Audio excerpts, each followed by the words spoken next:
History isn't kind to men who play God.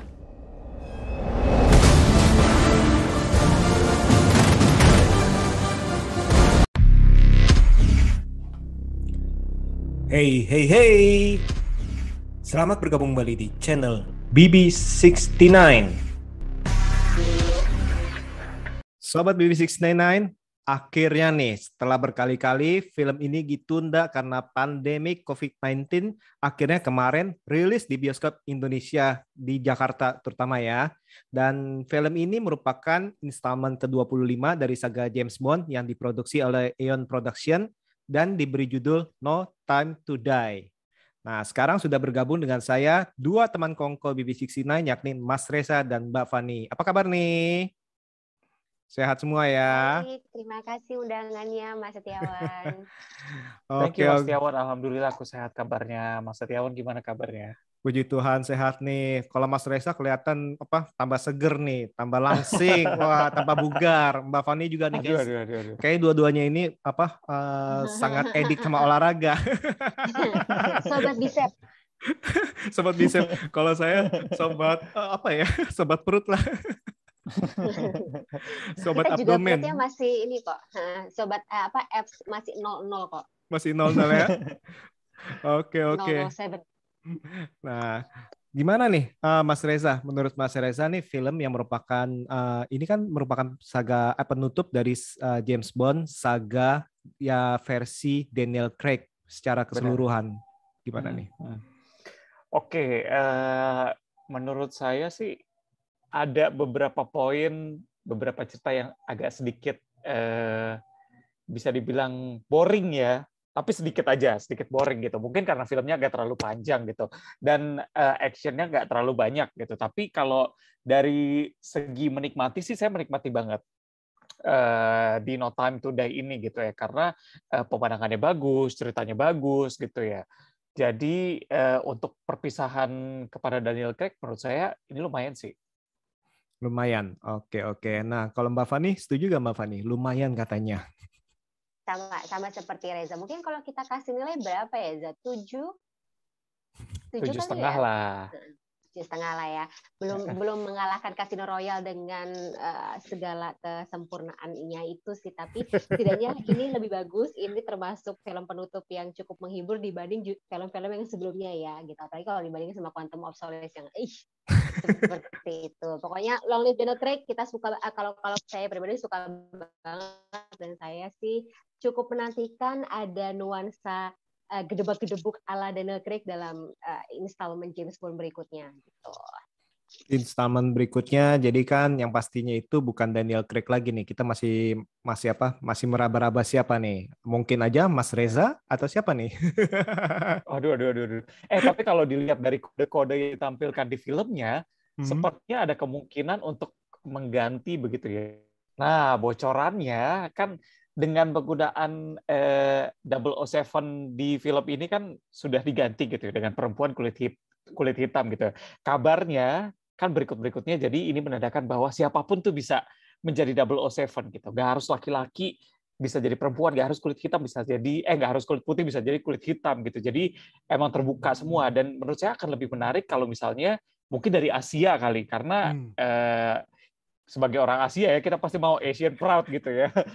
Ada aktor Asia yang menjadi 007 di berikutnya gitu. Harapannya sih gitu.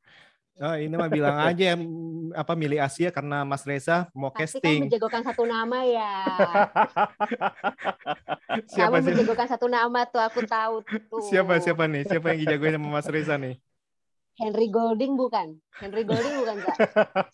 Ganteng banget. Tapi Simbuliu kemarin juga aktingnya juga lumayan bagus loh. Koreonya juga bagus gitu. Jadi bisa jadi ya aktor-aktor dari Asia.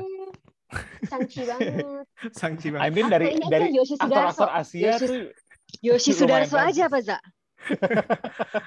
Tuyang nggak? Indonesian. Terlalu muda nggak? Tuyang sih. Kayak waktu itu kan kayak Pierce Brosnan kan waktu itu kan juga ditolak karena mungkin kan masih terlalu muda waktu dia main di di serialnya itu. Golden Eye. Yang sebelumnya itu kan dia Oh, kan Panama, Taylor of Panama ya? bukan mau jadi James Bond, tapi waktu dia pertama kali casting dia masih terlalu muda, akhirnya kan dia kan nggak di ini apa nggak Usia diterima muda. kan, akhirnya dia baru diterima yang pas dia udah berusia dan matang lah istilahnya. Nah ini tadi melanjutkan Mas Reza bilang ini sangat menarik nih. Nah menurut kalian ini sebenarnya faktor yang paling melekat ini James Bond or 007 yang menjual? Ayo siapa yang Aku dulu apa? Aku dulu nih. boleh Fani Mbak dulu Fani? deh. Oh ya udah. Kalau kalau saya pribadi sih James Bond-nya ya, nama James Bond itu sih karena kan dari Ian Fleming sendiri yang membentuk karakter ini identik dengan si Om gitu, Om James Bond gitu. 007 adalah kode nama yang dia gunakan, tapi kan secara karakterisasi kemudian juga keutamaan tokoh ini kan melekat di diri James Bond. Jadi memang sebenarnya kalau saya sih aliran yang cukup apa ya, cukup cukup konvensional gitu. Jadi James Bond identik dengan pria Inggris, tapi pria berarti ya, terlepas dia mau kulit putih atau kulit hitam atau kulit berwarna, tapi dia adalah pria dari Inggris gitu ya, namanya aja James Bond kan.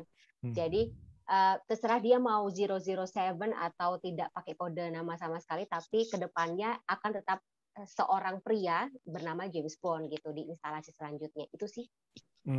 Nah, kalau Mas Reza, apakah setuju lebih melekat James Bond daripada 007?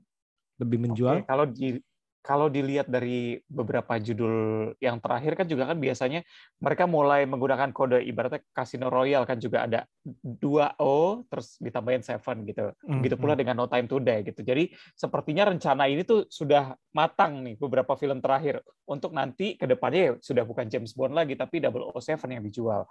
Menurutku sih gitu. Aku ngelihatnya gitu sih. Oke, jadi yang ini nih Mbak Fani lebih suka apa karakter James Bond. Kalau begitu kalau misalnya karakter James Bond jadi siap-siap di recast dengan pemain lain tapi namanya James Bond. Sedangkan Mas Reza dengan kode double O-nya itu 007. Jadi istilahnya siapapun dengan nama apapun bisa nih menggantikan nih. Kan katanya kan ini hanya sebuah nomor ya, seperti itu. Nah, ini double O ini sebenarnya itu sampai 9 doang ya. Benar nggak? Iya, benar sampai 9 doang. Karena kalau 10 itu O-nya cuma satu ya. Zero. Dia nggak lucu juga gitu. Zero kan gitu kagak lucu sih. Biasanya kalau nggak misalnya itu kenapa sih si M itu ngomong 007A, 007B gitu ya. Jadi nggak berantem. Bener jadi banyak ya. Jadi banyak kan jadi oh ya A, B, C, D. Jadi kayak ikan nanti. Nah, sekarang nih kalau Mas Reza sendiri nih, apa sih yang menjadi kekuatan film No Time to Die dibandingkan dengan film 4 film James Bond versi Craig sebelumnya ini kan ada Casino Royale, Quantum of Solace, Skyfall dan Spectre nih. Kira-kira kekuatan daripada film No Time to Die yang ada yang tidak dimiliki oleh yang lainnya apa nih? Lebih ke drama sih, drama penjelasannya cukup panjang gitu dan menurutku lebih naik turun ya. Di beberapa scene awal kan kita dikagetkan dengan manusia bertopeng itu yang ala-ala ala-ala thriller ya. Itu kurang ajar banget sumpah, jangan mikir kurang ajar.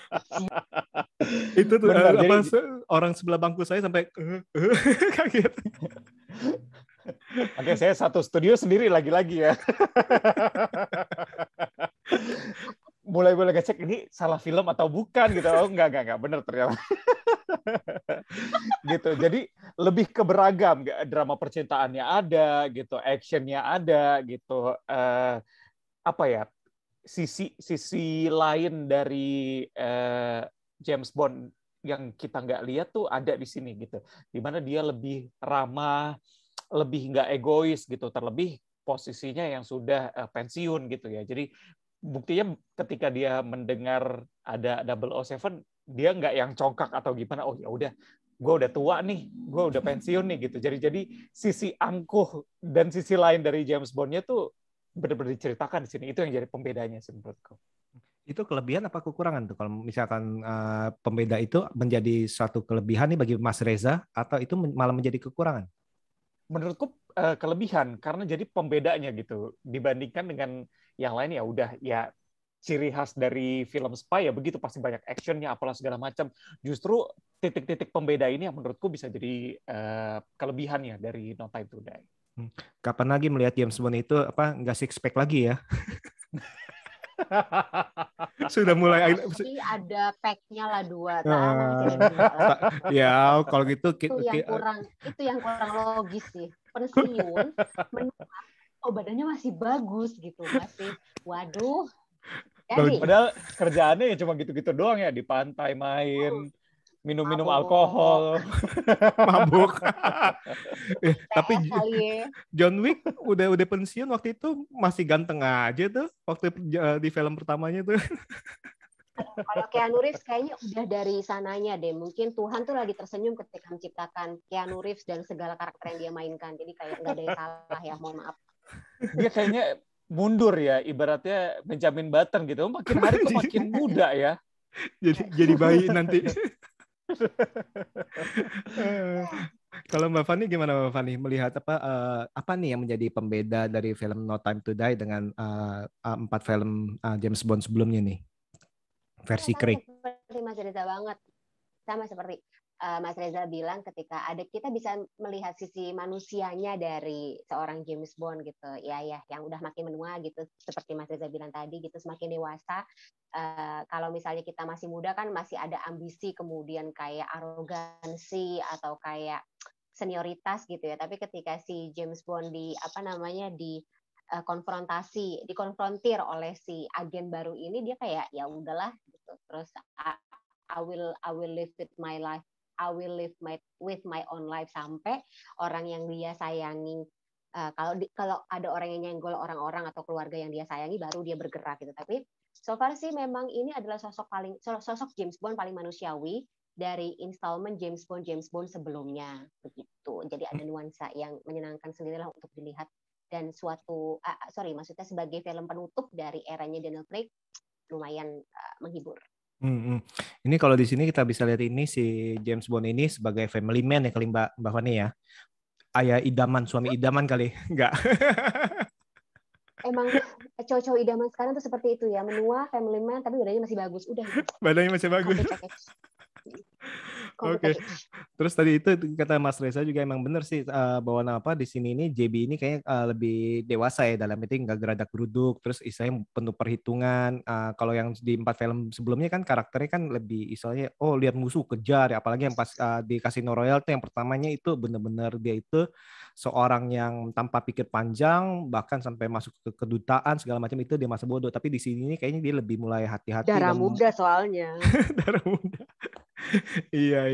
Oke. Nah, sebelum kita lanjut nih, apa yang terlintas di pikiran kalian jika mendengar kata James Bond, Mas Reza?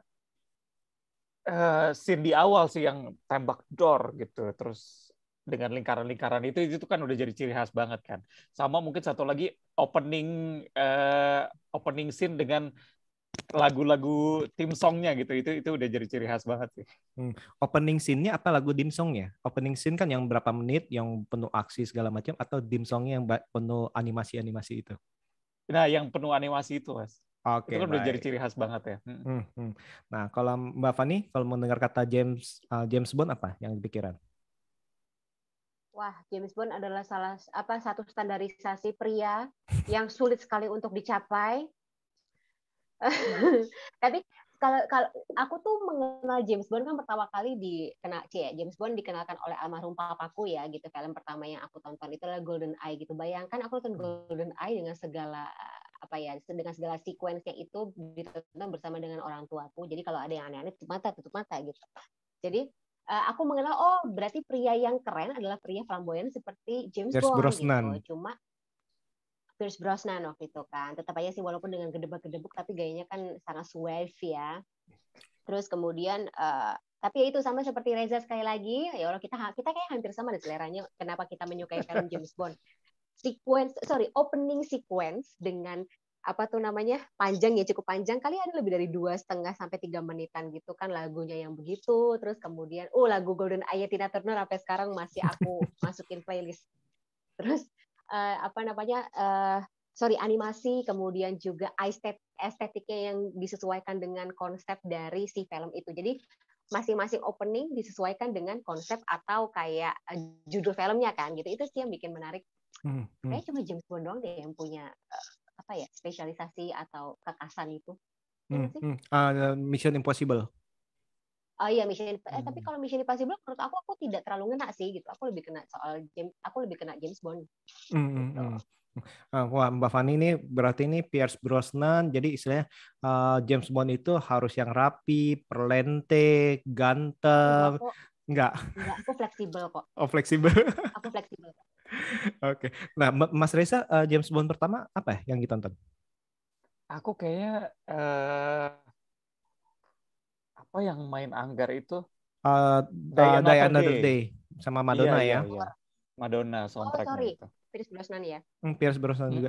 Kalau saya License to Kill. Wah, ketahuan juga paling tua siapa nih? itu filmnya Timothy Dalton yang yang terakhir. Habis itu baru masuk. Timothy Dalton juga ganteng banget tuh.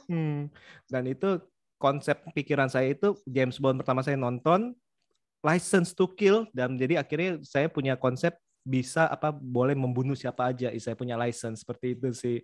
Oke, nah sekarang nih kalau Mas Reza mendengar kata Bond Girl. Oh, itu pasti cewek-cewek cantik, seksi, yang kadang juga ngejebak ya. Ngejebak, oke, kayak Golden Eye ya. Wah, debak sih itu.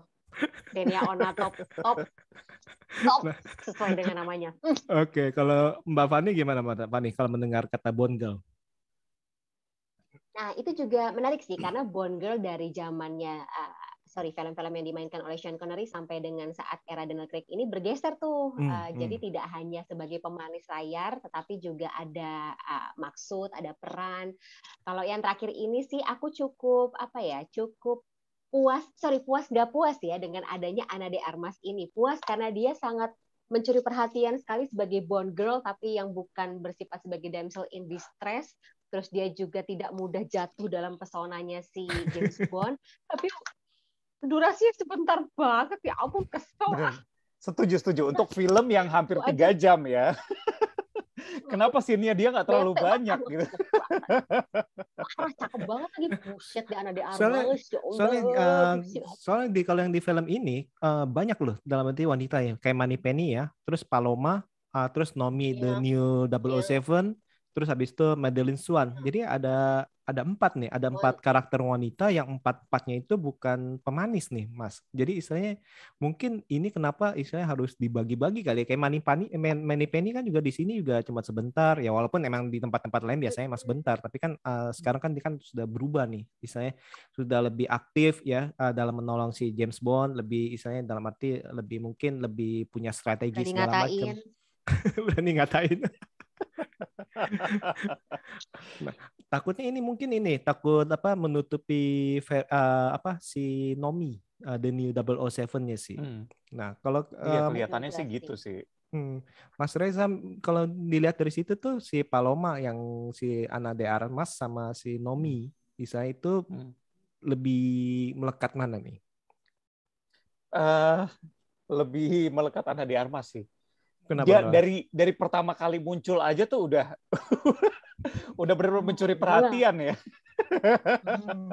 Dengan pakaian yang seksi dan segala macam, itu udah mencuri perhatian sih. Ya walaupun Nomi juga datang dengan dia lebih dimunculkan dengan wanita yang lebih tangguh gitu ya. Dibuatnya seperti itu gitu.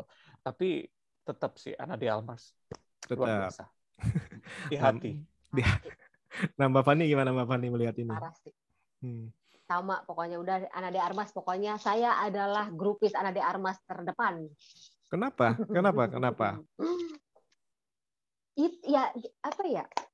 Kualitas dari seorang aktor atau aktris menurut saya adalah bisa dilihat dari star power, kemudian bagaimana dia bisa nge-steal scene atau nge-steal momen-momen yang walaupun cuma sebentar tapi berbekas di kepala kita. Ini jadi salah satu kualitas Ana de Armas yang patut kita waspadai ke depannya nih gitu. Menurut saya kalau misalnya dia bisa pintar milih film, dia bisa jadi aktris kelas A yang lebih gede lagi daripada sekarang. Cuman ya Ya harus ampun, aku grupis banget ya Allah. cuman harus hati-hati ya. Nah, tadi kan kita udah ngomong Iya. karakter wanita yang dimana dengan berjalannya waktu nih dari istilahnya dari periode si Sean Connery sampai sekarang Daniel Craig itu karakter wanita itu semakin kuat dan istilahnya bukan hanya pemanis aja nih, tapi sekarang ini mempunyai arti dalam arti mempunyai satu peranan penting bahkan sangat penting nih bagi James Bond nih.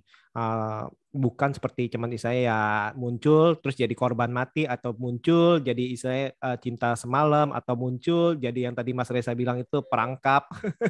Tapi sekarang ini lebih lebih apa punya tujuan seperti itu ya. Nah, sekarang kita ngomongin mengenai musuh. Nah, musuhnya kan banyak nih ya. Kalau dari Wow. zamannya si Daniel Craig nih ada si yang mainnya itu Matt Mikkelsen itu si Le Chiffre ya. Le Chiffre, terus ada si Dominic Green, terus ada si Javier Bardem tuh main jadi Raul, Ah ya. terus Christoph Waltz ini main jadi si Blofeld, dan yang terakhir itu si Rami Malek main, ini namanya serem nih, Lucifer Safin. Wah keren tuh Lucifer. Nah, kalau Mbak Fani ini jatuh cinta kepada antagonis yang mana nih yang paling menonjol?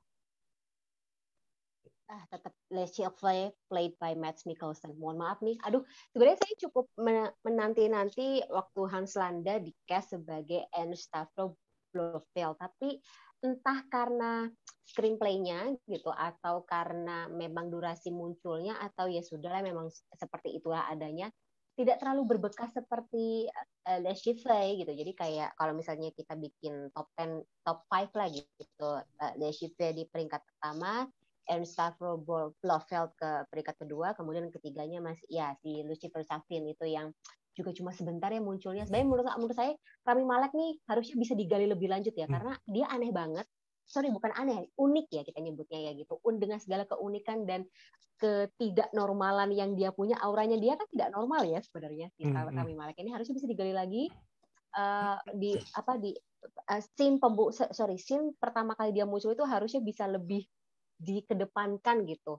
Cuma ya itu seperti kata Mas Reza tadi gitu, dengan durasi hampir 3 jam rasanya masih banyak yang perlu dikulik tapi tidak sempat gitu. Jadi kayak itu yang bikin pada berkurang nilainya di film ini. Betul sih. Soalnya si Lucifer Safin ini seharusnya itu kan kalau di awalnya gahar gitu, pas di akhirnya kok ya seremnya berbeda, tapi maksudnya kok nggak segahar yang pas pertama kali muncul. Apakah mungkin karena sudah pendewasaan juga kayak si si James Bond-nya atau gimana, kita nggak ngerti tuh ya. Tetap sih jam scare-nya kurang ajar. Nah, Mas Reza gimana Mas Reza? Favoritnya mana nih? Favoritnya yang mana? Sebenarnya Rami Malek sih.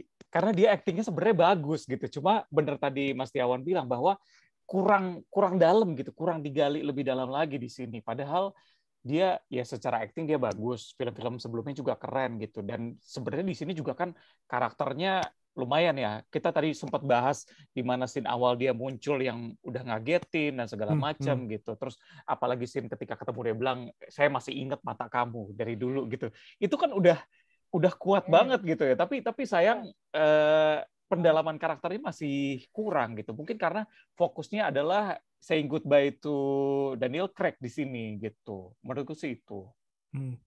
Sama mungkin ya akhirnya karena lagi munculin juga si Blofeld juga, dalam arti kan jadi akhirnya kan penonton juga jadi membandingkan nggak sih? Kalau saya sih malah jadi membandingkan sih ini Mbak Fani, Mas Reza nih, dengan kemunculan sedikitnya si Blofeld itu kok kayak malah lebih Membekas nyantel ya? gitu, membekas karena istilahnya dia face to face sama si JB-nya itu benar-benar bagi saya sih intens ya, dalam arti seperti itu sih. Itu sayangnya kenapa nih dimunculin dua musuh nih yang namanya cukup besar ini di dalam satu film itu, kalau menurut saya sih.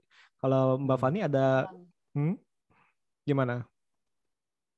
Iya, aku tadi kayak merasa bersalah gitu, aku lupa nyebutin Raul Silva. Menurut aku dia cukup memorable kok juga kok jadi villain sih. Lupa ya ampun. Kalau saya Ya gitu malah deh, jadi kayak masing-masing villainnya James Bond ada auranya atau nuansanya sendiri sih. Jadi kayak masih utak-atik ya. Kayaknya Raul Silva yang peringkat 2 deh, si Blofeld peringkat 3. Tapi peringkat keempat kalau aku. Kalau saya yang pertama malah si Raul Silva. karena dia punya alasan tepat, dalam arti benar-benar punya alasan tepat menjadi musuh daripada MI6-nya itu, karena merasa dipergunakan dan istilahnya ya siapa sih nggak sering melihat si Javier Bardem ya. Dimanapun dia muncul kayaknya itu hawanya itu lagi ya. psycho, kayak hawanya itu nggak bisa Lepas dulu. gigi lagi. Iya, bukan gigi, rahang. Iya itu. Rahang itu bagian itu emang geli banget. Nah, dari film No Time to Die ada adegan yang paling membekas gak nih bagi Mas Reza atau Mbak Fani nih? Dari Mbak Fani dulu deh. Tetap ada de Armas. Wah, udah pokoknya 15 menit paling memorable dalam hidup, dalam 3 jam kemarin aku nonton deh. Sama apalagi ya? Ya sih, selain Ana de Armas, ini sih sebenarnya kayak witty banter yang terjadi di kantornya MI6 gitu ya, antara Moneypenny, terus si siapa 007 yang baru Nomi itu, terus si Q juga ada di situ, Tanner juga ada di situ, terus Daniel Craig gitu. Kalau menurut saya dinamika antara ke-6 orang ini sebenarnya sudah bagus, chemistry mereka sudah dapat gitu ya. Semoga sih si James Bond yang baru atau 007 yang baru ini juga bisa meneruskan dinamika atau chemistry yang ada tersebut di kalangan orang-orang MI6 ini. Oke. Nah, Mas Reza ada yang adegan yang memorable nggak? Selain scene pembuka yang lumayan jump scare ya, adegan lain yang menurut saya memorable adalah di awal-awal setelah dia ke kuburan, terus ada bom meledak dan segala macam. Ketika Bond berada di tengah-tengah ya, ada mobil dari belakang, terus dari depan ada motor juga. Dia ditembakin terus yang cuma tek tek tek gitu, gitu-gitu doang gitu. Kan kamu nggak pakai apa-apa, nggak ada persiapan ya. Kok ditembak begini-begini aja gitu. Maksudnya udah tua tapi masih jago. Terus akhirnya dia langsung lompat jembatan ke bawah dan segala macam. Itu salah satu scene yang keren sih menurutku. Itu saya pikir itu pakai ajian Banten kali, Za, makanya pelurunya nggak ngaruh. Saya mau ngomong pakai rompi anti peluru, Mbak Fani lebih ngelmu. Ya ampun. Kan seperti nggak ada persiapan. Pagi-pagi bangun tidur mau ke kuburan gitu ya, dan dia kan ngerasa hidupnya udah tenang gitu. Tapi kalau secara aku nggak mungkin pakai rompi sih. Kalau menurut saya justru mungkin pakai rompi sih, karena dalam arti dia masih pas selama jalan itu masih ngadep ke belakang, jadi istilahnya dia masih ada was-was. Ini kalau dalam pengertian dalam yang saya tangkap nih, walaupun ya itu menjadi plot hole sih, dalam arti ya ini masa sih ke kuburan pakai itu rompi, dalam arti kalau udah pensiun seperti itu. Tapi kalau saya nangkepnya pas waktu dia jalan ke hotel pun masih ngeliat ke belakang, berarti dia masih was-was. Jadi saya masih persiapan sih kalau menurut saya sih. Seperti itu. Susah ya seumur hidup jadi agen rahasia sih kali ya. Kayak ajian Banten mungkin. Kalau saya sih menyarankan. Jadi nggak usah pakai capek-capek baju double panas ya, kan panas itu. Repot-repot. Gitu. Berat lagi ya. Tinggal komat kamit aja langsung sah gitu kan. Ada jin. Pengalaman nih Mbak Fani ini. Nah, kan seperti yang kita tahu nih, ending dari film ini seperti apa nih? Sebenarnya layak nggak JB itu digitukan? Nah, Mbak Fani, menurut Mbak Fani gimana Mbak Fani? Kita tahu nih pasti setiap era nih pasti akan ditampilkan untuk James Bond baru. Tapi perlakuan yang di No Time to Die ini berbeda dengan yang film-film era-era yang lainnya nih. Menurut Mbak Fani gimana? Ada dua perspektif yang bisa kita bisa kita turunkan di sini gitu. Kalau yang pertama sih kayak sah-sah aja kali ya, semacam kayak menyudahi era dari Daniel Craig dengan cara yang dramatis gitu, yang bikin orang nangis, menitikkan air mata gitu, saying goodbye. Tapi yang di satu sisi yang lain kayak, ya ini berarti James Bond kalau mati, kalau misalnya ada James Bond selanjutnya, apakah ini alternate universe apa tidak, itu kan suka bikin bingung. Jadi kayak aku antara, ya 50-50 lah, ini gimana sih? Ya sudahlah. What if? Apa gimana? Ya what if gitu, misalnya kayak James Bond dibikin baru dengan yang makanya ini suka-sukanya dari Eon Production dan juga Barbara Broccoli serta kawan-kawan untuk bikin installment berikutnya dimulai dengan cara seperti apa. Oke. Nah, kalau menurut Mas Reza gimana Mas Reza nih? Sebenarnya saya lumayan suka sih, walaupun cukup dibilang ekstrim ya, tapi di sini kita bisa lihat bahwa pengorbanan dia lumayan besar gitu. Apalagi kan apa ya, dia lebih berubah ketika dia tahu bahwa dia menjadi seorang ayah sekarang gitu. Jadi rasa pengorbanannya lebih tinggi dan menurutku sah-sah aja. Walaupun sebenarnya kalau mungkin di film-film sebelumnya dikejar pun dia masih keburu mungkin, tapi dia lebih memilih oke nggak apa-apa, aku rela berkorban, yang penting anakku masih bisa hidup nantinya gitu. Mungkin karena dia juga merasa, maksudnya ya, istilahnya karena dia kan udah jadi bucin nih di saat sekarang kan udah jadi bucin nih, baik itu bucin terhadap istri, istilahnya pasangannya ataupun kepada anaknya. Dan istilahnya dia merasa istilahnya ya, dalam arti buat apa saya hidup karena kalau nggak bisa bersatu dengan mereka. Tadinya saya pikir itu jadi jembatan supaya misahin tuh untuk kedepannya istilahnya supaya jembatannya seperti itu, tapi ternyata itu berbeda sih. Nah, tapi yang dikagetkan adalah pas waktu end title habis, tulisannya JB will be back, istilahnya gitu ya, bukan 007 yang akan kembali, tapi JB akan kembali. Nah, jadi kan berarti kan karakter JB yang akan kembali, bukan karakter 007 nih. Nah, sekarang ini kita akan ngomongin kandidat dari kalian nih, siapa nih kandidatnya.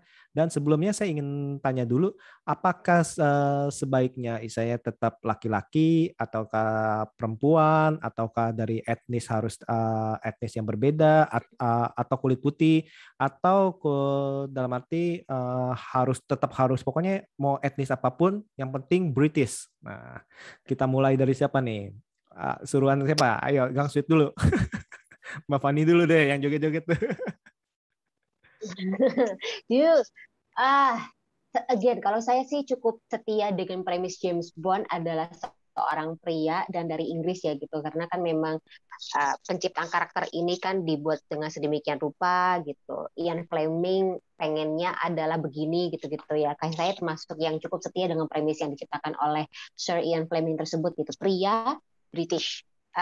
Terlepas dari itu tadi etnisnya seperti apa gitu kan, sekarang kalau nggak salah ada beberapa nama ya, 4 nama terdepan ya yang digadang-gadang cukup kuat jadi kandidatnya James Bond kan gitu. Ada correct me if I'm wrong ya, kalau ada Tom Hardy, Idris Elba, terus Henry Cavill, sama satu lagi Michael Fassbender nih ya, Inggris dan sekitarnya, Scottish, Irish gitu-gitu semuanya masuk kan. Empat-empatnya kemudian juga ada nama-nama lain yang masuk ya, seperti kayak Henry Golding, terus ada siapa tuh namanya James Norton yang masih lebih muda.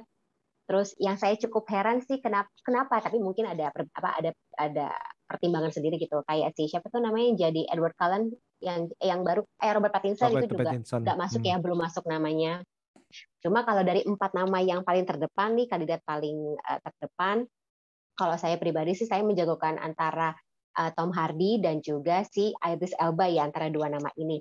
Teman saya pernah bilang sempat masing-masing kalau antara 2 ini kepilih gitu, 2 kompetitor utama ini terpilih, jadi James Bond pertama dalam kategorinya masing-masing. Kalau Idris Elba terpilih berarti dia James Bond berkulit hitam pertama.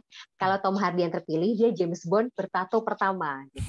Tapi kalau tato kayaknya masih bisa dihapus dengan concealer sih ya.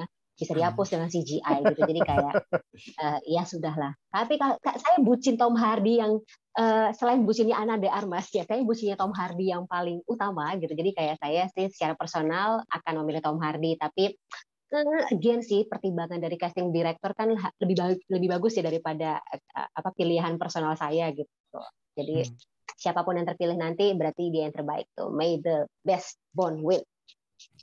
Tapi mungkin aja era baru ini akan diganti lagi nih. Dalam arti kan kalau misalnya era waktu sebelum pas Pierce Brosnan dan sebelumnya itu kan Perlente segala macam, terus pas Daniel Craig kan misalnya acak-acakan segala macam. Mungkin yang selanjutnya itu era-era tatoan atau nanti dibikin kayak Triple X zamannya si Vin Diesel yang tato. Kayaknya nggak cocok deh. James Bond itu soalnya kalau menurut saya ya, James Bond itu sangat identik dengan pria yang ya seperti yang dibilang sama The Kingsman ya, manners maketh man gitu. Orang-orang yang sangat elegan. Mungkin kalau misalnya pakai baju biasa tidak elegan atau gedebak-gedebuk seperti tidak elegan, tapi ketika mereka sudah pakai suits cocok banget gitu, auranya aur-auran gitu ketika lagi pakai suits. Berkelas. Itu sih kayaknya salah satu jadi parameter utama seseorang seorang aktor dipilih sebagai James Bond gitu. Pas lagi pakai suits, aur-aur. Benar, kelopak-kelopak dan ya. film ini kan bisa dibilang film jualan juga ya. Maksudnya Iya, segala macam Omega. brand tuh pasti mau Jam. masuk. banget, buset. Jam, mobil, pokoknya brand-brand pasti Aston mau masuk Martin. gitu. Dan Nah, gimana beberapa lama caranya kita nggak. sosok ini membawa nama baik dari film maupun brandnya itu sih yang Betul, berat. betul. Dan pertimbangannya pasti akan lebih banyak dibandingkan siapa yang bisa main film action, siapa yang jago acting gitu. Selain dari yang Fanny bilang tadi gitu. Apalagi Gila ya, brand Omega berarti dikenal sebagai jam ganteng, Aston Martin dikenal sebagai brand mobil ganteng gitu kan. itu brand Benar. yang udah ditanamkan sejak zamannya Sean Connery ya, dalam arti ya. Dan itu pasti nggak main-main. Bahkan Martini pun istilahnya Iya, itu shake juga and stir. itu udah nggak dirubah sama sekali sih. Nah, Mas Reza ada kandidat tersendiri nggak? Oke, seperti yang tadi kita bahas di awal ya, bahwa saya justru mengharapkan ini akan menjadi sesuatu yang berbeda gitu. Mungkin dengan kulit hitam ataupun mungkin perempuan gitu ya. Kalau dari kulit hitam sih memang Idris Elba sepertinya cocok sih gitu ya. Jadi Film actionnya dia banyak gitu, dan tadi kalau Fanny bilang ketika dia menggunakan suit ya memang ya udah keren aja, karismatik gitu. Betul. Tipenya karismatik, benar. Jadi kalau misalnya nantinya kulit hitam yang muncul, mungkin saya lebih prefer ke dia gitu. Tapi kalaupun nanti dimainkan oleh dari Asia, mungkin harapan saya lebih besar sih memilih untuk dari Asia gitu ya. Henry Golding, gimana? Siapa? Henry Golding. Dia tuh keren. Apalagi Snake Eyes kemarin itu kan, maksudnya dia berhasil membuktikan bahwa dia bisa memainkan peran apa aja, action juga oke, drama percintaan ayu gitu. Jadi salah satu dari aktor Asia yang lumayan keren sih menurutku itu. Mungkin kalau Indonesian Proud agak kurang ya. Joe Taslim masih belum sampai di titik sana gitu mungkin ya, untuk jualan brand dan segala macam jadi gitu. Sub-Zero dulu ya. Gitu. Jadi kalau saya sih justru harapannya lebih ke kulit hitam atau justru dari Asia gitu. Tapi kalau misalnya aku juga penasaran deh, nama Charlie Hunnam, tahu Charlie Hunnam kan? Charlie Hunnam tuh salah satu yang banget gitu, maksudnya apa ya, secara penampilan gitu keren banget lah gitu. Tapi cukup lucu sih ketika Charlie Hunnam tidak menjadi salah satu kompetitor terdepan gitu. Even Tom Hiddleston aja juga masuk, tapi nggak tahu sih Tom Hiddleston apakah cukup cukup baik gitu ketika dijadikan seorang James Bond gitu sih. Tapi again gitu, casting directornya Eon Production harusnya lebih tahu sih. Mungkin nggak tahu ya, selain dari kriteria itu mungkin ada kriteria usia kali ya, maksudnya dalam penting jangan terlalu muda, jangan terlalu istilahnya seperti itu sih. Jadi akhirnya itu ya mereka memang kalau kita lihat dari itu paling-paling cuma berapa film doang. Dan kalau yang terlalu muda, misalkan itu yang tadi, misalnya yang terlalu muda kayak mungkin sih agak-agak masih belum bisa sih ya, kecuali tulisannya Young James Bond dalam arti, dan itu kayaknya nggak bakal menjual sih mungkin ya, seperti itu sih. Idealnya berarti umur 40-an kali ya yang main James Bond gitu, kayak yang udah-udah kan sebenarnya mulainya 40 ya, paling tua tuh kalau nggak salah Roger Moore ketika started played as a James Bond dia usianya 53. Sebenarnya sih ya kayak gitu. Mungkin bisa, cuma tergantung bagaimana karakterisasi, kemudian juga penempatan dari installment-installmentnya gitu. Tidak terlalu jauh, jadi langsung bisa dikeber gitu. Tiga film dalam 4 tahun gitu misalnya. Jadi sebelum tua banget masih bisa lah gitu. Soalnya Idris Elba kayaknya untuk kalau parameternya usia, Idris Elba sedikit memiliki disadvantage karena dia paling tua kan dari semua kandidat James Bond. Benar. Kalau mau yang muda mungkin lebih ke arah Kingsman kali ya. Betul. Dan itu udah ada pasarnya sendiri. Iya. Mungkin sekelas Tom Holland gitu ya, yang masih muda unyu-unyu, mungkin lebih cocoknya ke franchise-nya Kingsman ya. Betul. Jadi Man dulu ya. Boyz II Men dulu ya. Nah, betul sih dalam arti. Soalnya kalau kita lihat, kecuali misalkan kalau setiap tahun mereka itu produksi tuh kayak waktu zamannya Sean Connery mungkin kan tiap tahun tuh, atau atau kita bilang itu Mission Impossible tuh Tom Cruise bisa lama tuh mungkin kan karena cukup produktif tuh dulu tuh, setahun 2 tahun tuh tetap ada tuh, selalu ada tuh. Nah, seperti itu sih. Kalau Tom Cruise cocok nggak? Tom Cruise Amerika. Tuh kan. Kurang pasti. Tom Cruise sudah Ethan Hunt. Sudah Ethan Hunt saja Udah cukup ya. Mas Tom Cruise. Kasihan dia udah cukup Puas-puasin marah-marah gitu. di syutingnya kemarin karena nggak pada taat protokol ya. Udah stres ya kalau Nanti sini kalau- lagi stres lagi Kalau ya. James Bond juga. Oke, Pecah oke. kepala. Menarik. Nah, ini pertanyaan kedua pertanyaan sebelum terakhir ini, apakah saga James Bond itu menurut kalian masih perlu gak sih misalnya dibuat atau misalnya udahlah cukuplah, puaslah atau gimana? Kalau Mas Reza gimana Mas Reza? Perlu dong. Tetap perlu. Ibaratnya kalau tadi kalau Fanny cerita almarhum ayahnya yang mewariskan kepada dia, saya juga berharap akan mewariskan franchise ini ke anak saya nantinya gitu. Dimana ini film yang memang klasik banget, tapi ya keren aja sih gitu. Nggak ada saingannya. Mungkin film spy itu banyak gitu, tapi nggak ada saingannya menurut saya sih. Sayang kalau misalnya disudahi di ke-25 ini. Saya masih agak bingung ya. Saya mau ngajak anak saya kapan gitu. Waktu itu saya diajak waktu kecil itu nontonnya License to Kill yang ada hiu-hiu makan orang itu. Bayangin tuh. Gimana nggak? Tapi kemarin kayaknya sebelum mulai itu 13 plus ya. 13 plus betul. Jadi masih aman kok. Jadi nunggu anak umur 13 ya. Waktu itu saya belum 13 loh, masih kecil loh saya loh. Sama aku akan golnya kayaknya SD deh. SD ya. Jadi ngelihat apa si Pierce Brosnan-nya lompat, yang keren ataupun dipiting sama cewek ya. Piting pakai paha. Wow. Umur berapa tuh? SD. Kalau sekarang kayak kita sudah dewasa sebelum waktunya. Nah, kalau Mbak Fani gimana Mbak Fani? Tetap istilahnya tetap berharap. Kenapa? Sama seperti Reza, James Bond ini tokohnya ikonik dan abadi lebih tepatnya gitu. Jadi kayak setiap era pasti akan ada contoh pria yang pokoknya contoh pria yang keren banget, pria banget gitu, yang jadi role model gitu. Nah ini salah satunya James Bond ini gitu. Jadi kalau misalnya tiap era karena ada karakter yang timeless dengan kualitas yang timeless seperti James Bond ini, pasti masih bisa masuk kok di setiap generasi gitu. Jadi kayak nih saya punya 2 anak perempuan, nanti juga masih bisa saya omongin gitu. Tuh cari laki seperti James Bond, enggak juga sih James Bond soalnya flamboyan, jangan mau deh.